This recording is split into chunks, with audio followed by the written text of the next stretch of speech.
My name is Dorsey May, which I don't use very often, just the M, and I was Pogue, Dorsey Pogue. My first marriage, I became Dorsey Dill, which would lend itself to poetry, like Dorsey Dill went over the hill, that sort of thing. And then my last marriage was to Glenn Galloway Caldwell. So now I am Dorsey Pogue Dill Caldwell. And when were you born and where were you born? I was born in 1926, October the 6th, 1926, at Liberty Hill, Oklahoma, which is out in the country from Cameron, Oklahoma, which is a almost non-existent town out from Poto. So it's across the line from here, not very far. We want to know about your experience riding a motorcycle. Oh, no. That is the first thing people talk about. Actually, it wasn't a motorcycle. It was a bicycle that a teenage boy had renovated, I guess, or added to. He had put a washing machine motor on his bicycle so that it would go faster and be self-propelled. He wouldn't have to pedal. There was a wire going from the handlebar down to the pedal that you had to reach down and get a hold of to pull to stop the bicycle. I had ridden bicycles for years, just plain old bicycles.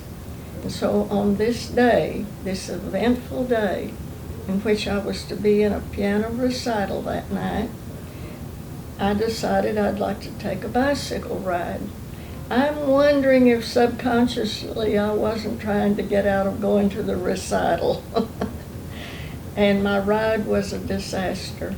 I went around the school building, okay, but the bicycle started gaining speed as I went downhill, and I couldn't turn the handlebars loose enough. I was gripping them, holding on, and I couldn't turn loose to get a hold of that wire to stop the bicycle.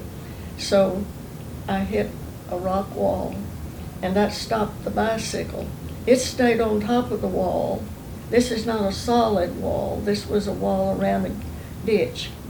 And the bicycle stayed on top, and I went over, landed in the ditch, evidently landed on my shoulder because I had a dislocated arm or dislocated shoulder and some fractured ribs.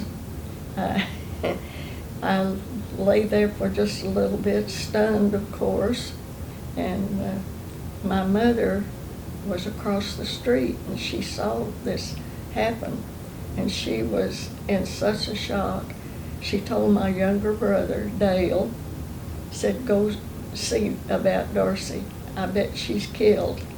And Mother couldn't go, and Dale said, "I had to go over and check out and see what kind of condition you were in." And he felt like, he's always remembered that, and he brings it up, and he is a preacher. He's preached many funeral services. He preached my sister's funeral service. And I told him very bluntly one day I did not want him to preach my funeral service. And he said, "I don't intend to." I never did tell him why, and I'm afraid I've hurt his feelings over that. But I knew he would tell the bicycle story.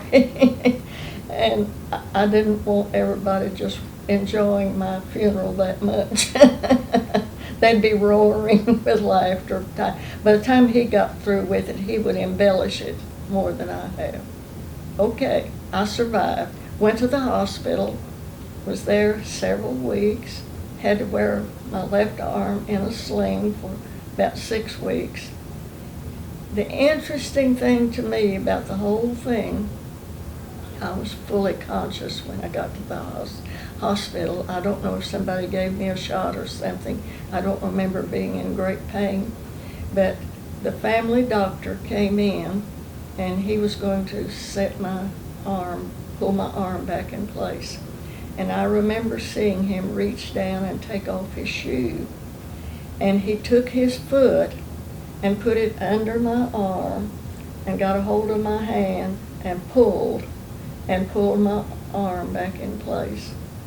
And I don't remember feeling a lot of pain, so evidently somebody had given me something to help.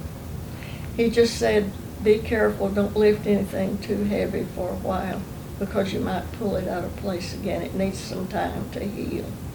But to think that he took his foot, I was shocked when he took his shoe off, and then when he stuck his foot under my arm and pulled, I may have yelled, I don't know, but anyway, that's the way he set my, I don't know if that's the technique they use now or not.